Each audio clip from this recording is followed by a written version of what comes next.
Welcome to this episode of Lucid Living with Bree, Learn to Live and Love Awake. I am your host, Bree Walta. Today I have Kate Nelson with me, who is a mental health professional, a certified yoga instructor, and a woman who's passionate about helping other women who have been in abusive relationships. Before we get into this episode, I want to just give a trigger warning.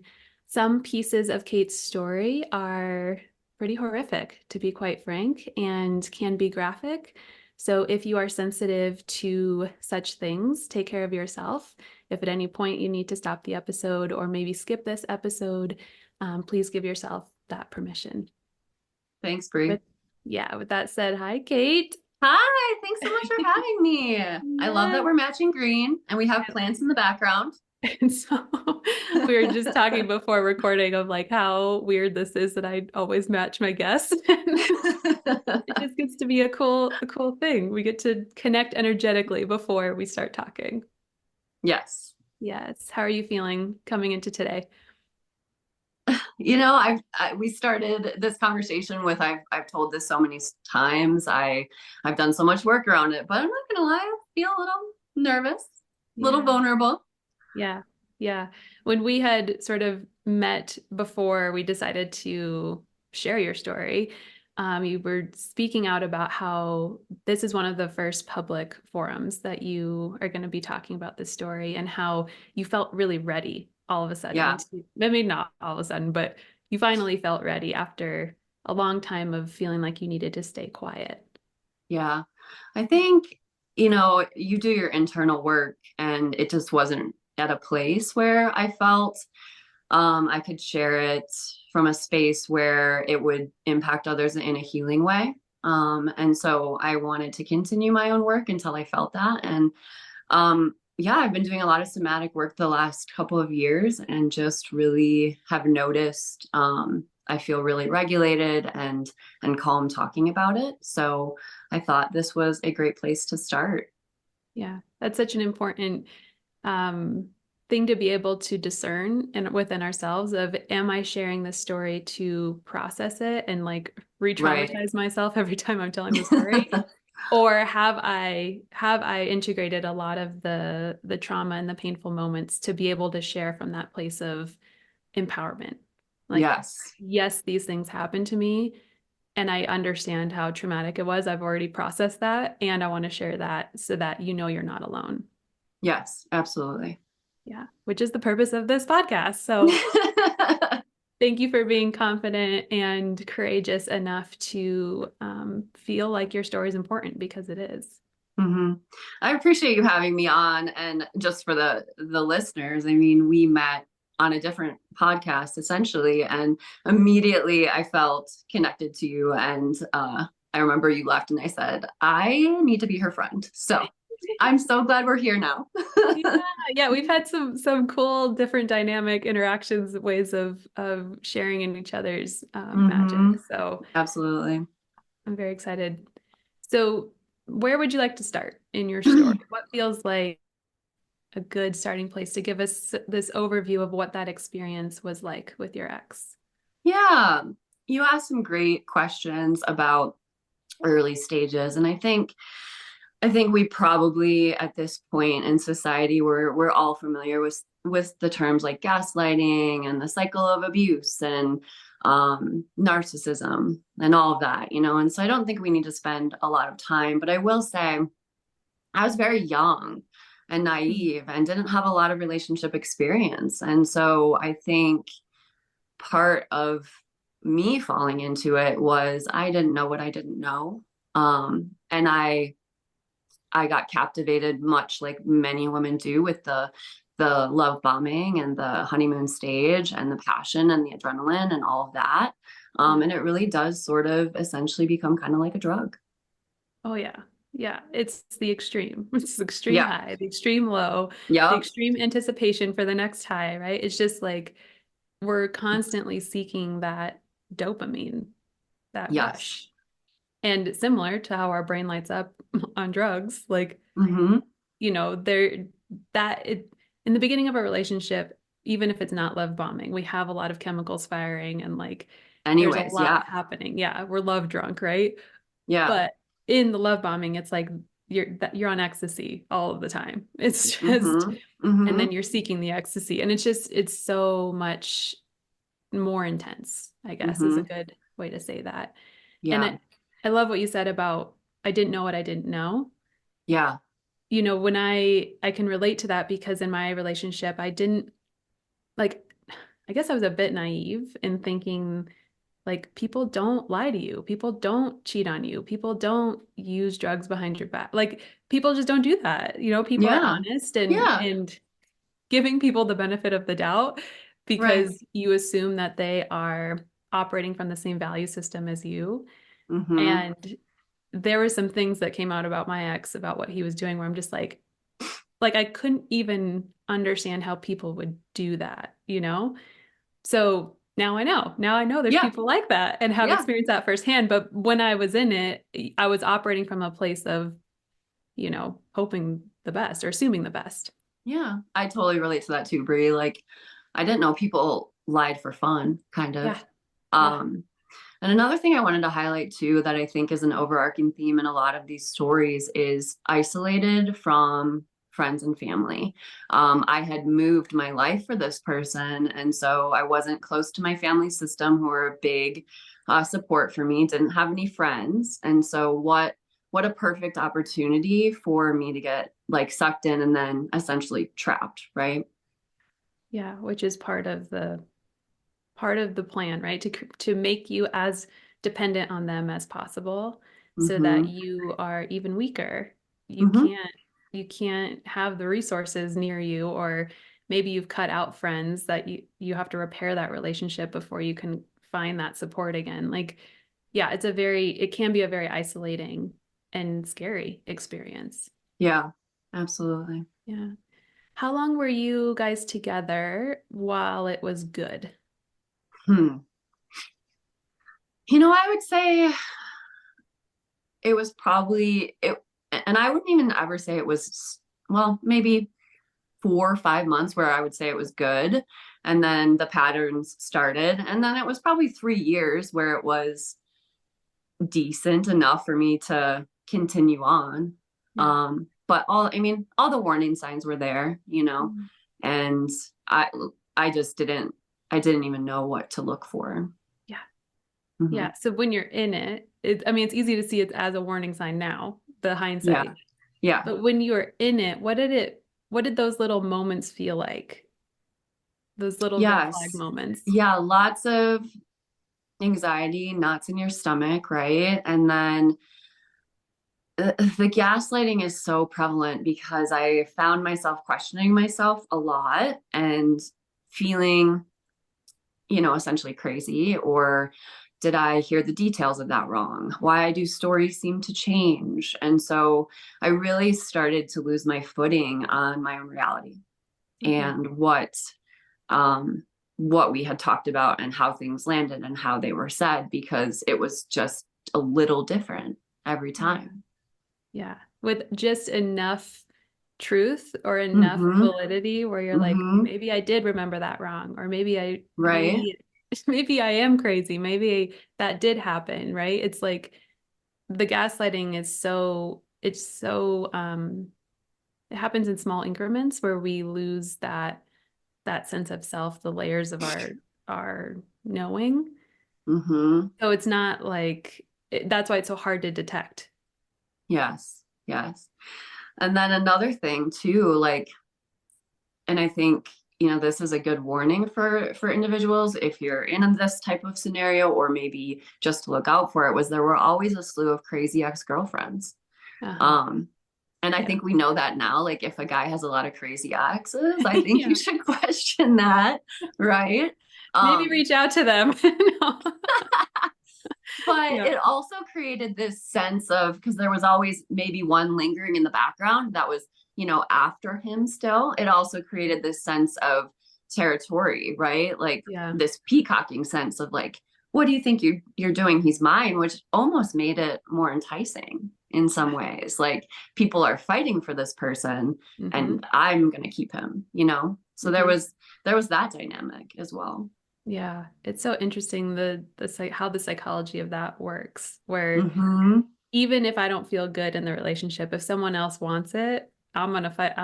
It's mine. I'm gonna fight for it. Like, Why do we do that? I don't know. I don't know, but they know, right? I know. These men know the things that keep us hooked or second guessing ourselves or confused just enough to stay, Yeah.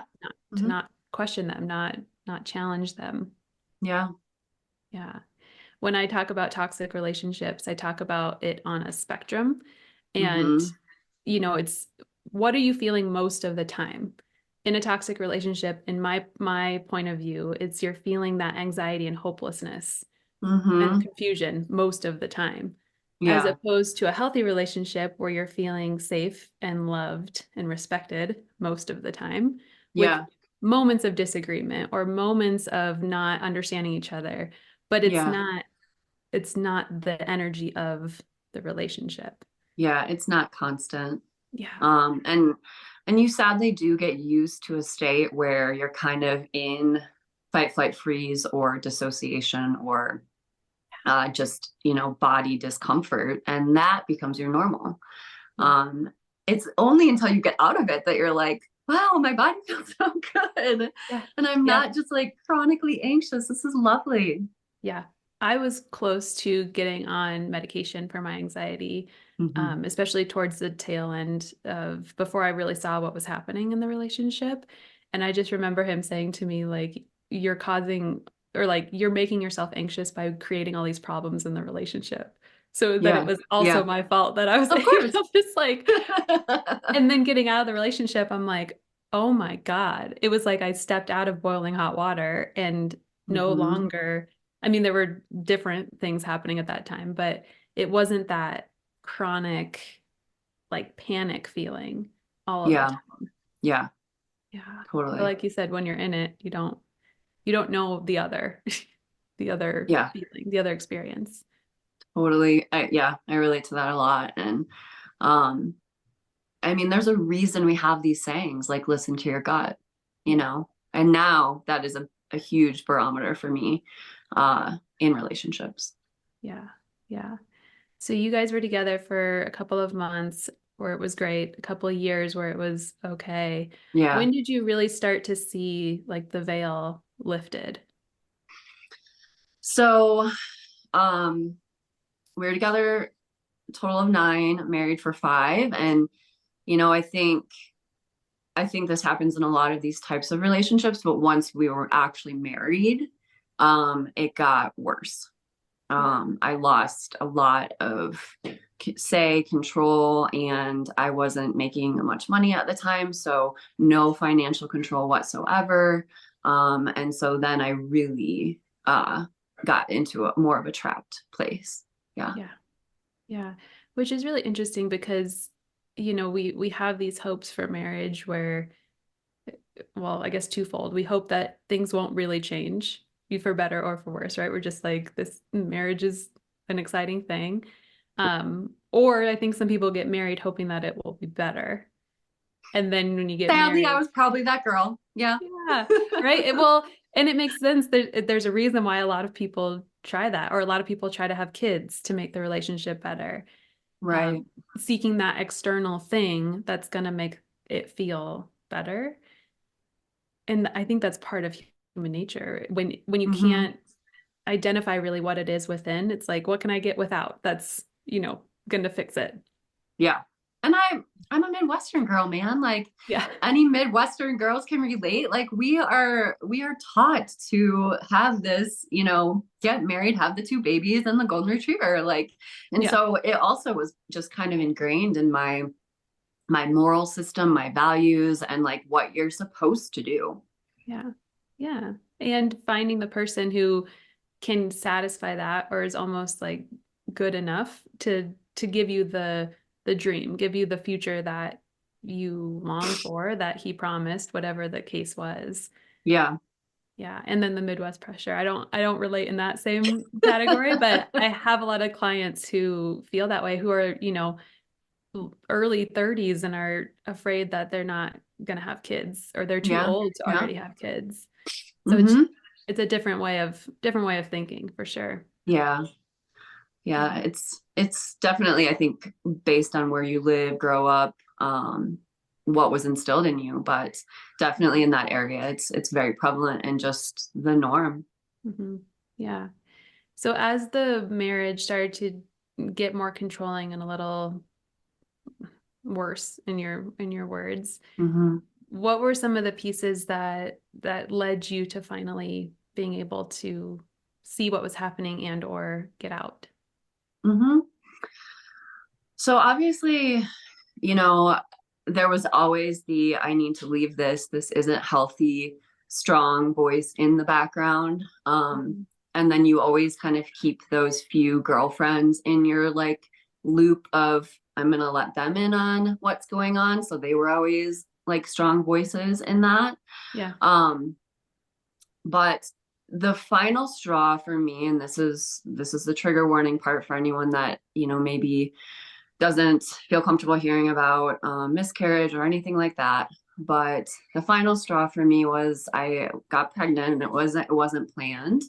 Um, Generally in these types of relationships, there's a lot of control pieces, right? So an unplanned pregnancy, not his choice, not his idea, did not go well at all. Lots of fighting, demands for me to have an abortion and all of that. And so and then naturally that turned back into the honeymoon phase shortly thereafter, the temper tantrums, and now we're having a baby and all this stuff.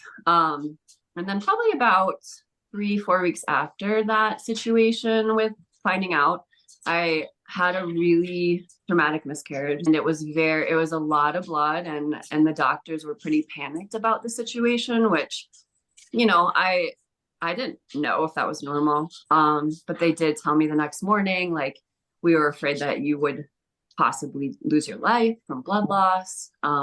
So obviously that was pretty jolting to hear, because I do know, like, I think 1 in 4 women have miscarriages, right? And so that was like just a huge blow in my ability to leave, because I was heartbroken, grief, depression, all of that stuff. And then maybe a year and a half, 2 years after, I found an empty pill like envelope that had instructions that read, like, take all of these pills to abort fetus. And I know it's awful. It is. And it really took me a moment to connect all the pieces. But then I looked at the postmark of when it was purchased, and it was the same week of my miscarriage. And uh, you know, I, I was in fight, flight, freeze mode at the time and needed some time and space. But about 5 months after that, I was officially out. Uh, It came down to, so final straw, like, I'm gonna die if I don't leave this yeah. relationship. Wow. And so I fought hard to get enough strength, and got out of it, and thus began my healing journey after that. That I like words. I can't even really think of the right thing to say in this moment, but I can't imagine that experience of finding literal proof of somebody who would go to the extreme of poisoning you to get what he wanted. Right. Yeah, I know. It's actually more hard telling it to people because of seeing their reaction. And I'm like, Yeah. Yeah. I don't want to trigger you or traumatize Yeah. you. And we'll get to my healing journey part of it. But yeah, obviously it was a big trauma. And Yeah. I had to do a lot of work around that. Yeah. Shock. The shock of that Yeah. had to be Yeah. extreme. In some information you shared with me before we started recording, you talked about cerebralis. Uh-huh. And I want you to talk about cerebralis and how impactful Uh-huh. that was because I share some similar strength that I got from her music. What is up with us? We were meant to meet. I Yeah, just love this. yeah, yeah, yeah. She also reminds me very much of like one of my dearest therapists that I have had. Okay.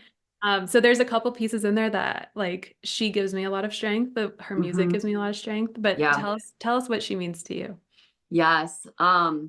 I went and saw her at this really cool small forum with, the stage, the piano. I was really close and it was just very intimate. And she's one of my favorite artists. Like so many of her songs speak to my soul. One of her songs, Brave, was on the radio for a while, very popular one.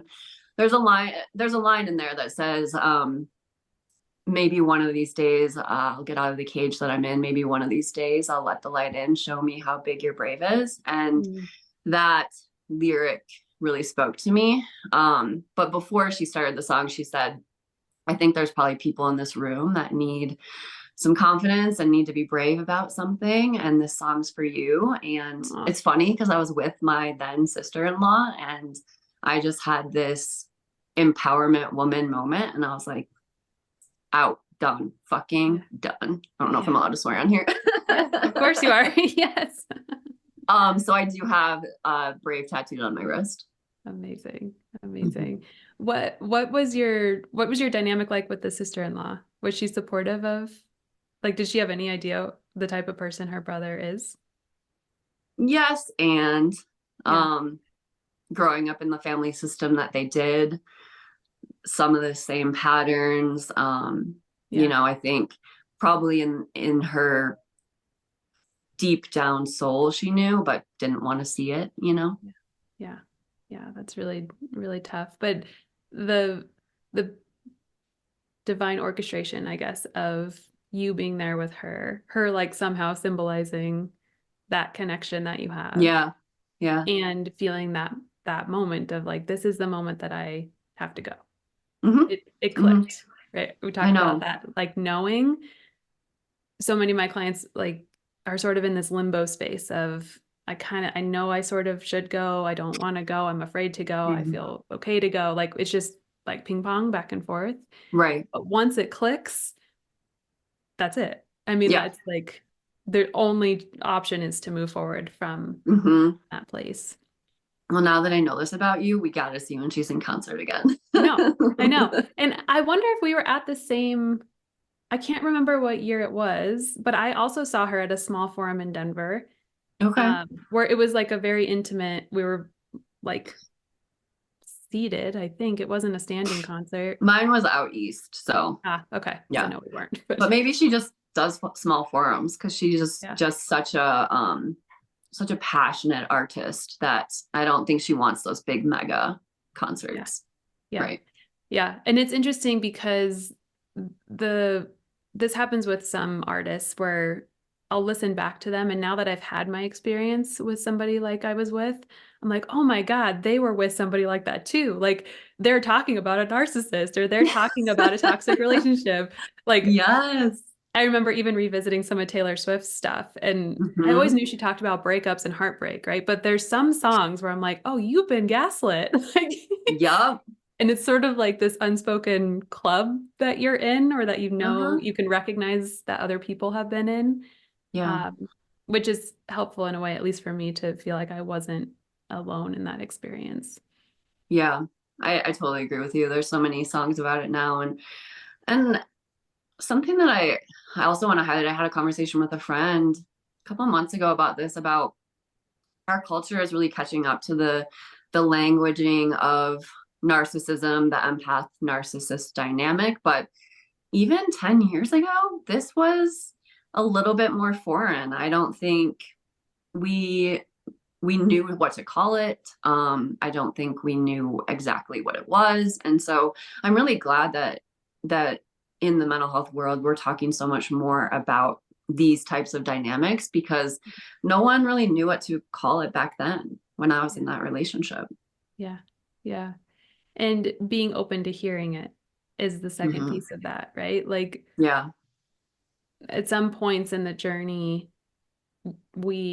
I found myself not willing to accept some of the red flags or Hmm. some of the things that were pointing to him lying or betraying me or whatever. And it was because I wasn't ready to make a move on the other end of what Hmm. that Hmm. was. Yeah. So if you're in that place of like you don't want to research narcissists or you don't want to research these things because the answer Hmm. might be too real. Like that's an okay place to be too. Hmm. And finding the right type of support, right? The person that can hold you through Hmm. whatever it is that you're uncovering or wherever you are in the moment right now. Yeah. Yeah. You also talk a lot about shame and Hmm. how shame kept you in the relationship, how shame Hmm. kept you quiet after the relationship, Yep. and really this battle almost with your past self. Hmm. Tell us a little bit about that. Yeah. Well, gosh, we gotta love our Brene Brown for this, right? Like, Yeah. what a shame need to survive, everyone. Secrecy, silence, and judgment. And Yeah. I was the queen of that. Um, I just wanted to get out, man, and I'm free, I'm done. I didn't know the work that I had ahead of me. And probably the first 2 years was just recalibration time, getting landed back on my feet financially, getting some work support system around me. And I didn't really start realizing what doing the work meant until maybe about 3 years after I was out of it. um, so the shame piece of it, it's interesting because you start to shame yourself in the same way that they did a lot of times. So I would use a lot of the same narratives that he would use on me. And it wasn't directed towards him. It was directed towards, if we know anything about IFS parts work, this part of me that was abused and felt weak and small and broken. And so I participated in the shaming of her for a while in my head, until I had a therapist say, you need to forgive. And initially I was like, no, I'm not forgiving this shit. I don't have to do that. Like, don't Yeah. project your views on me. And she's like, no, you need to forgive yourself. Yeah. And that is really where my true work began. And Mhm. I started to talk to that younger version of me. I started to empathize with her. I started to really see her innocence and the very sweet part of her that I feel like was kind of taken from me. Mhm. And I really started to see where the shame belonged. And so that was done through a lot of narrative therapy work, exposure work, and just getting in touch with, that piece of me that I wasn't willing to look at. So Mhm. that's the only way to get out of shame, and talking about it. Because I had a very small cohort of people that knew, and that was how I wanted to keep it. But I started talking about it with friends and extended family members, and sort of like, I'm freeing my shame. I'm not going to be ashamed of this anymore. Yeah. Yeah. We can't hate ourselves into healing. We can't hate No. ourselves into loving ourselves. I think sometimes, or I know the narratives in our head are worse than things that we would often say out loud to anyone, right? We give Hmm. more judgment towards ourselves than we do to anybody else. And that just perpetuates the pain. When I'm fighting Right. myself, now I have an inner battle on top of the outer battle. It's like, Hmm. how do we bring these parts in as allies Hmm. and learn how to comfort that part of you who's feeling the shame and who went through Hmm. something horrific and Right. like scoop her up and treat her with compassion and love and understand her pain instead of Hmm. being angry that she's in pain. Yeah. Yeah. And it's so interesting. And you know, I see us both as strong, empowered women now, but the part that was so hard to grapple with was like, I'm so strong now, and I've rebuilt my life, and I became a yoga instructor, and I'm an independent ass woman. Why would I have stayed with him? Yeah. And Yeah. I couldn't put the two pieces together at all.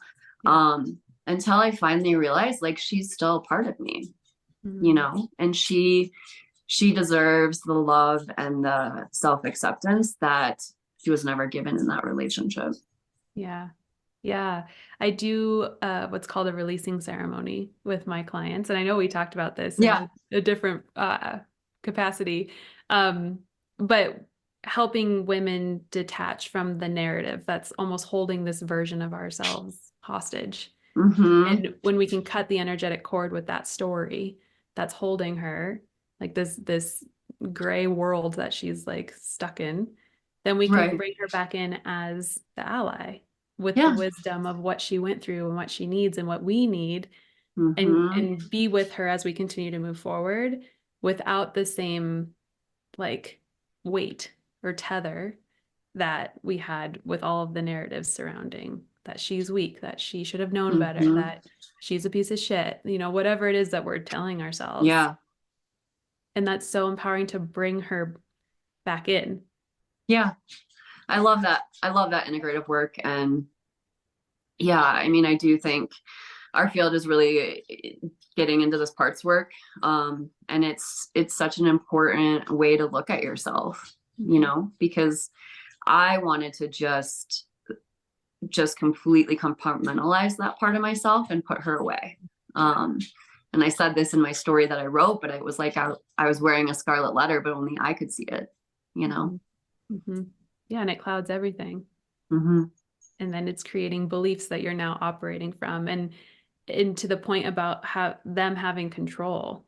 I Yeah. know a big piece of when I got out of my relationship, I dove into the trauma work and like almost immediately. And I was like, I refuse to let him have any more control of my mind. He can't Mm-hmm. be in here anymore. Like I need to clean house in all the ways, Yeah. um, because it was so disgusting to me to realize how manipulated I had been for so many Right. years. Yep. Um, and you have to reclaim that in whatever way you can, in whatever types of therapies or coaching or energy work, like whatever is your jam, like you have Mm-hmm. to reclaim that for your ability to build that self-respect back. Yeah. Yeah. And it's hard. Yeah. It's challenging. It's It's work. challenging I'm work. not gonna lie, man. Like Yeah. it is it's the nervous system, it's your mind, it's your thoughts, it's Yeah. shifting all of it. But yeah, forgiveness of self was a huge turning point for me. Hmm. Yeah. And were you practicing therapy during this time as well? During this healing Yeah, time? it's super interesting. I was, and there was a lot of shame associated with even that. Like, Yeah. I can't believe I'm a therapist. Like, look at me. I've been through this situation and all this. So that got integrated into my shame as well. Yeah. And now I see it as such an important tool, because especially with women, they can see me and they can maybe see, like, I can tell she's been through something. Yeah. Obviously that's not mine to share in session, but I've Yeah. certainly shared little pieces of kind of, I've been able to recover after an abusive relationship and stuff like that, and you can Hmm. too. But Hmm. now I see it as a badge of honor of like, Yeah. I believe you can heal, because I was in a really dark place and this was a really horrific thing, and I have healed. So Yeah. And thank you for naming that, because I have worked with therapists and psychiatrists as clients, and mhm. there's so much shame around them needing support. Like Mhm. in some way, I think society assumes that if you're a therapist, you don't have any shit, right? Right. You're at the top.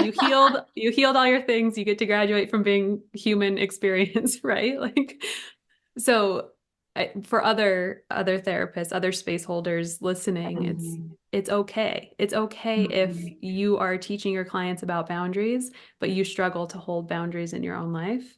And Mhm. maybe you Mhm. personally need support around how to actually implement that so Yeah. that you can walk your talk, so that you Yeah. can, you know, because it's different to teach about boundaries than to set boundaries. Yeah. No, and I like that you said that, because I do think we have this societal expectation of like, well, aren't you a therapist? Shouldn't you kind Yeah. of have this figured out, Yeah. Um, and I just say we're all just a bunch of wounded healers. Like, Yeah. there's a reason we got into this field, and sometimes it's to self-evaluate. Sometimes we want to help people, but throughout our own journey, if you're not doing your own work anyways, you're Yeah. not going to be able to relate to your clients as a therapist. And I don't really trust space holders who aren't doing their work Right. continuously. Right. It's like that's when we start to get into this real ego place of, oh, I've healed and Hmm. follow me instead of, oh, I'm on my journey and come along with me. Like I Right. might be a few miles ahead of you, but I'm like still in the process with you. I still, sit down and have to cry and integrate my feelings and like I'm still a person Yeah. with you. Yeah. Yeah.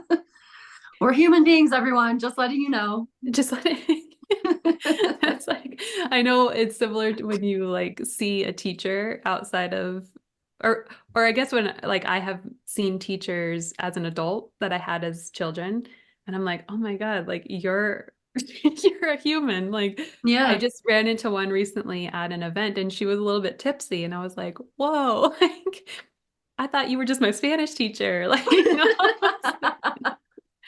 but when you're in the client or the student role, you do view your teacher or your guide or your therapist, your coach, whatever, as someone, you know, I hope not too much on a pedestal, but in front of you somehow who has the Yeah. information for you. So I Yeah. think that's also normal. Yeah. No, yeah, I totally relate. I mean, I love my therapist and see her, as a Yeah. hero in some ways, but she's also very human in certain ways as well. So, Yeah. um, I think that just makes us better, Yeah. leaning into the authenticity where it seems appropriate. Hmm. That's one of the pieces of coaches versus therapists that I love and honestly don't quite understand why therapists can't divulge more about how they can relate Yeah. because I know a lot of women choose to work with me because I get it, because Yeah. I've been Yeah. there, and Yeah. that's often one of the biggest hurdles for them in therapy is they're like, I feel like I just have to keep explaining and feel really ashamed. And maybe it's not the right therapist, maybe it's not a good therapist, I don't know. But I know that that's a baseline, like, oh, I like to hear your story. I like knowing that you've been through something that I'm really embarrassed about. Hmm. Yeah, I know. I mean, in school, it's kind of like, don't ever self-disclose. And then you get out of school and you're like, I feel like I learned nothing about being a therapist, except for all the theories. And what theory am I supposed to have? Person-centered, because we all choose it. Yeah, yeah, yeah. um, but you do find a nice balance as you hone your craft of like, Hmm. when is a good moment to maybe sprinkle this in or to let them know I Yeah, see them because I've been there. And you can do it in certain ways that isn't divulging too much or making it about you, but yeah, letting them know like I'm holding this space from a space where I've walked through this. So yeah. yeah. Constantly asking yourself, what's my intention around sharing this? Is my Yes, intention to constantly. help them feel less alone, to help them feel connected, or is it to process through something that I need to process through in a different space? Yeah, Yeah, yeah. absolutely. So, in moving through the narrative work and the therapy and the deep dives you did into the Hmm. shame and helping to rewrite your story around your past self, Yeah. what has that allowed you to implement in your life or create for yourself? Like, what does life look like now on the other side of that? Well, I want to let everyone know I'm not only surviving, but I'm thriving. I always wanted to live in Colorado, and I am doing that. I'm from Wisconsin originally, and I don't know how people do the winters, man. I just outgrew the winters and the cloudiness. So I'm here. I bought my first home. I'm doing therapeutic work that is meaningful and passion filled. Still doing yoga as just part of my healing. I integrate it sometimes with clients, so I get to share that. I have two amazing dogs, and just a great circle of friends and people in my life. So, yeah, I think the biggest message that I would want people to take out of my story is like, you think you can go through really traumatic things and maybe never come out of it, but you truly can. You have to be willing to do the work. You have to know it's going to take time. And you have to um, stay the course and stay with the process of it. And, my work's not done, but Yeah. I'm here now because I've done enough work to speak about this publicly, and say, I'm not ashamed anymore. And mental health professionals go through this, space holders go through these things. Lots of women and men, I want to say that too, men go through these dynamics as well. But you can get out and you can recover. Yeah. Yeah. That it's such like, I don't know, an irony of life is we assume that if we just stuff something away and try to forget about it, then it doesn't affect us anymore. Yeah. When in reality, what we resist persists. It's Mm-hmm. that just low level underlying like gasoline in our car that's making us move. But when you actually dive into it and really face it head on and integrate it and move it and feel all the feelings and do the work, quote unquote, that's when you find the freedom. Right. So, as much as those listening, if you've been through something really, really traumatic, really horrific, and you're just like, it's over. I want to let go of Mm-hmm. it. It's over. It's done. But Mm-hmm. you haven't done the work in order to move actually through that experience. It will stay with you. Mm-hmm. So, I guess my message to people watching this or listening to this is like, there's so much strength and control that you can gain back by facing that. Mm-hmm. And Mm-hmm. it is scary, but having the right type of person to hold that space for you, like, will give you so much freedom and open your world to Mm-hmm. ways of living and loving and that you haven't ever experienced or ever thought possible. And Yeah. I want that for you. I want that for every woman because I'm in a Yeah. healthy relationship now. And I'm like, if you would have told me that this is what a relationship was supposed to feel like, I would have like laughed in your face. Mm-hmm. Yeah. Like I didn't have the comprehension for what it could be because I had never experienced this level of connection and respect and somebody who's like truly a teammate. Yeah. So like it exists. There's hope on the other side of it, even if you haven't experienced, you don't have that frame of reference yet. Well, I can piggyback off that, as far as dating goes. I should not have been dating immediately after this happened, but I'm a human that did the whole rebound, make me feel better about myself thing for a Yeah. while. And then I took off a year and all that. But it's only been more recently that I can just tell that I'm attracting better men and humans and stuff because until you got to feel it to heal it, right? But until you actually move through it and work through it, you do find yourself attracting some of the same patterns.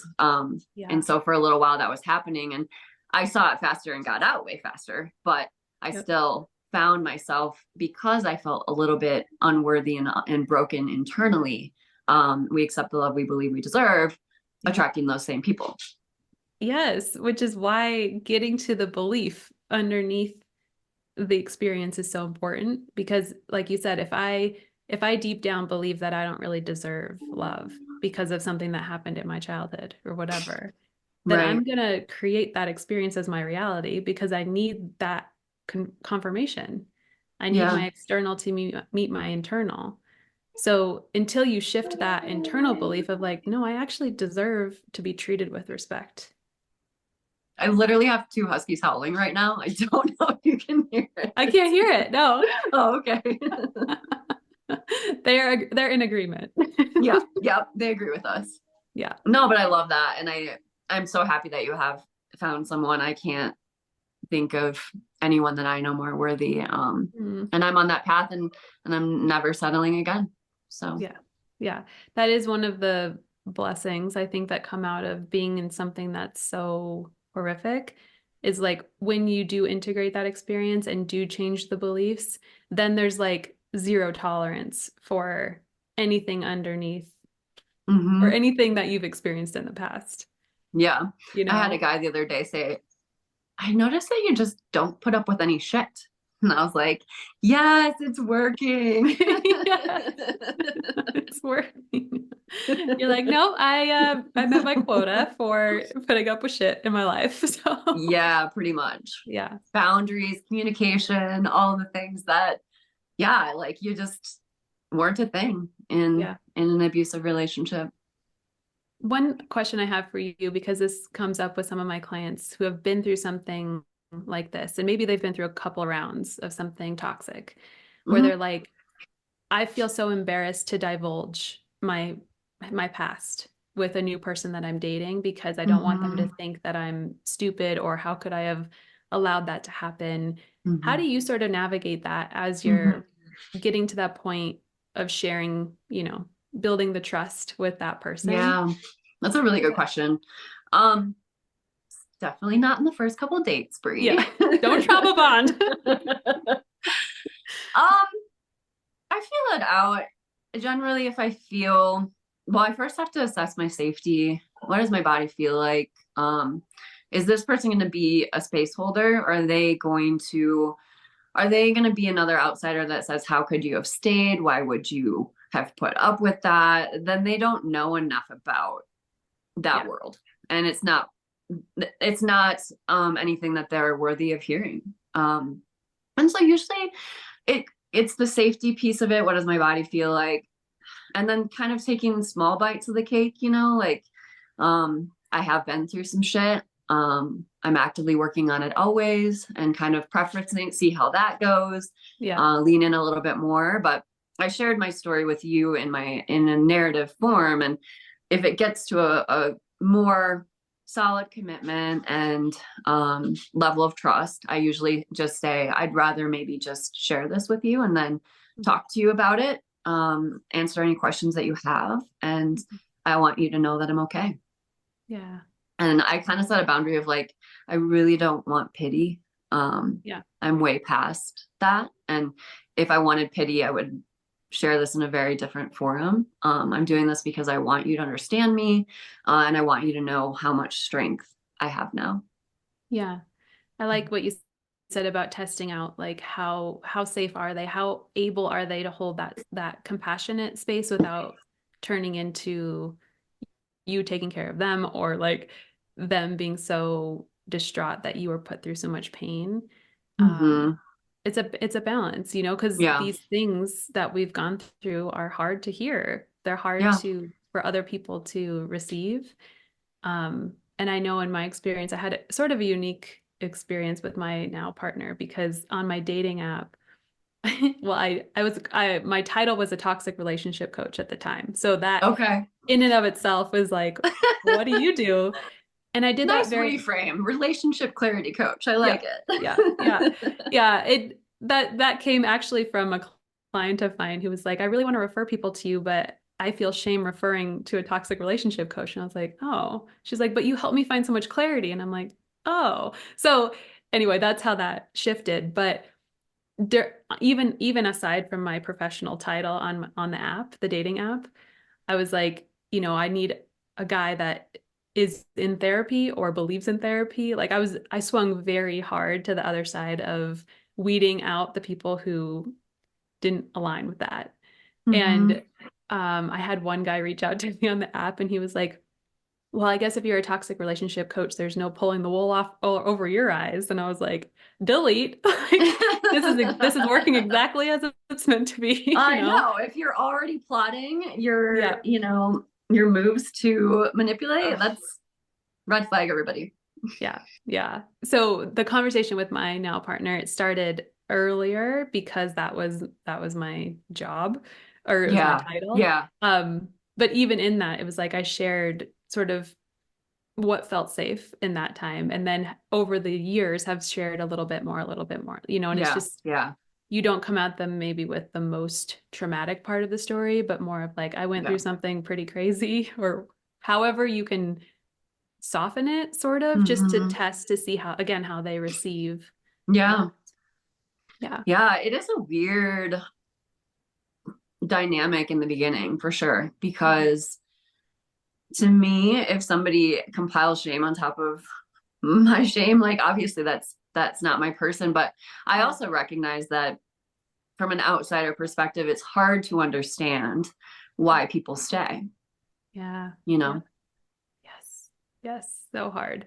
And if you're in that, listeners, people who are listening, if you're in that place of do I share or do I not, you can also get a lot of data about that person in Mm-hmm. that experience of, Mm-hmm. sharing as much as feels safe, seeing how they respond, and I say the same thing about setting boundaries. It's like, you set a boundary and you see how they react, and that's a lot of data. That's a lot of information for you around Mm-hmm.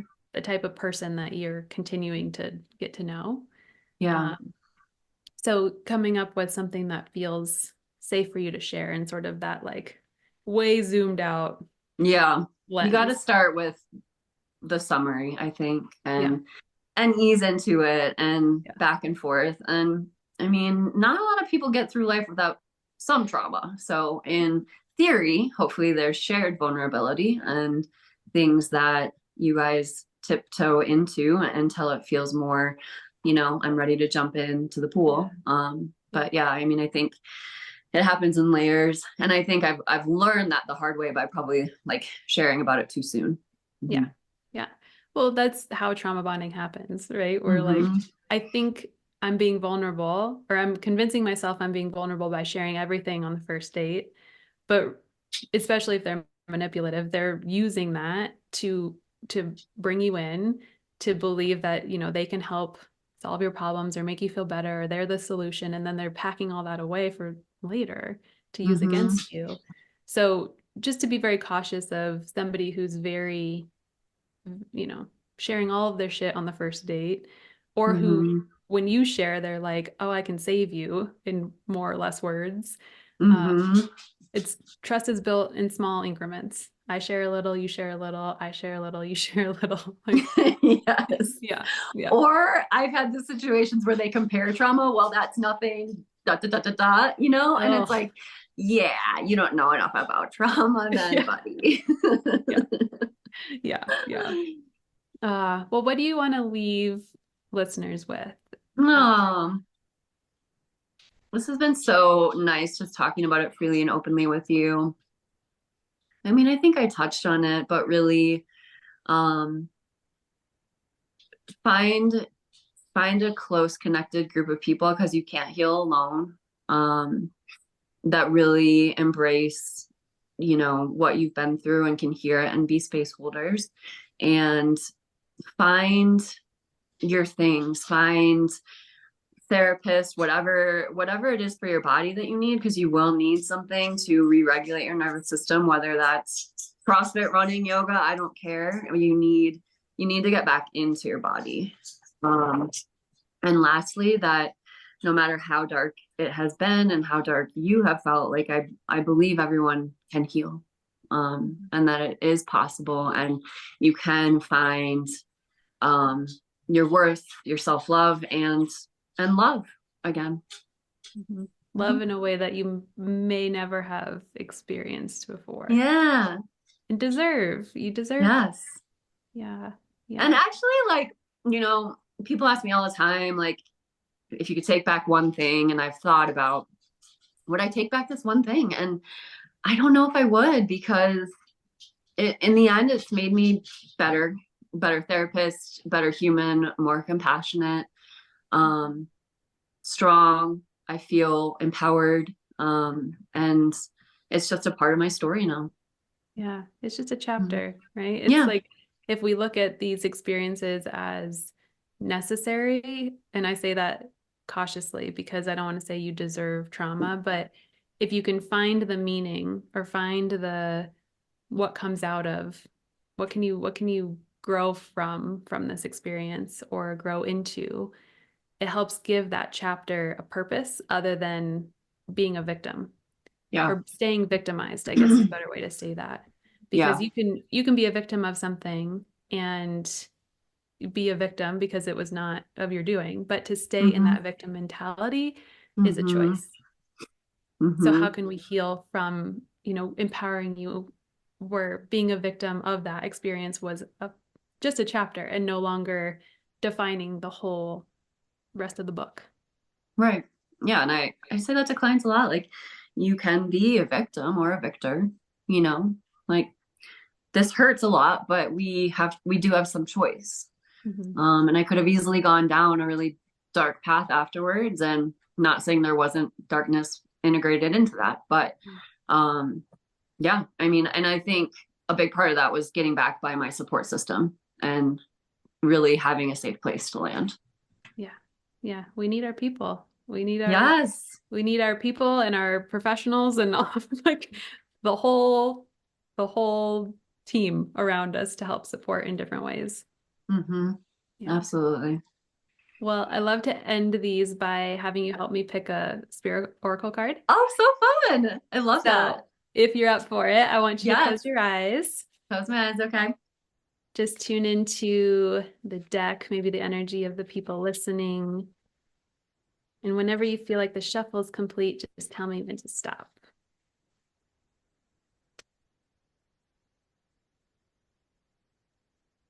Stop. Okay, so you can open your eyes. We got the amoeba card. Oh, If you're not watching, it looks like a amoeba. I don't know how to describe it, like a spongy thing. does it tell you what that means? Yeah, I'm gonna read the description from the book here. This is an awesome oracle deck by Mudwitch Industries Cool. called Touch Points. It's very cool. I don't have them memorized, so that's why I just read the. Okay. Amoeba, the simple survivor, has everything she needs. This visitor, in her simplicity, brings a message of independence, individuality, and longevity. Since the beginning of time, she has existed, undefined by shape, able to stretch and flow in her own way. Amoeba brings a message of autonomy and freedom. You won't be trapped or boxed in. You have skillfully maneuvered out of confining, rigid situations before, and this time is no different. Trust your history and natural ability to shapeshift. Amoeba reminds you of the flexibility of your very nature, slippery at times and able to move fluidly through any situation. You have all you need. Enjoy the self-sufficiency you embody. If perhaps you've forgotten your autonomy and stick like a parasite to things that don't serve you, Amoeba is a reminder to be flexible, creative, and to let go. Being too strict goes against your natural essence. Free yourself and simplify. That's so perfect. Does it Oh always my God. happen to be so perfect? I Yeah. love that. Yeah. Always. And I Oh don't my make it up. gosh. I don't pull them beforehand. Yeah. That's Oh, why what I a love. great note to end on. And just thank you so much for, having this time and space for me and just allowing me to share openly. And I hope that listeners can kind of see past the biggest trauma part of it and see the healing part of it, right? Yeah. Yeah. Your voice is touching more people than you'll ever know. I'm sure of it. In ways that people come across this podcast or people sharing it with their friends, you may never get the feedback of how this specific story helped somebody perhaps leave or perhaps feel strong or to check out Sarah Bareilles and feel the music for themselves. Um, I believe so deeply in the power of this podcast just being that like message to project that you're not alone and there's other women who have been where you are and have Mm-hmm. made it through and are thriving, as you say. And Mm-hmm. it's so beautiful. Well, I love that. And I hope that we do touch some people and just let them know like you can get out. You're not alone. You can heal. Yeah. Yeah. Well, that said, if this episode resonates for you, please share it with your friends. If you leave a 5-star review on Spotify or iTunes, it helps other women be able to find this organically as well. So a little bit of giving, of gratitude in that experience. So thank you so much for listening, and we will see you on the next episode. Thank you, Kate. Thank you.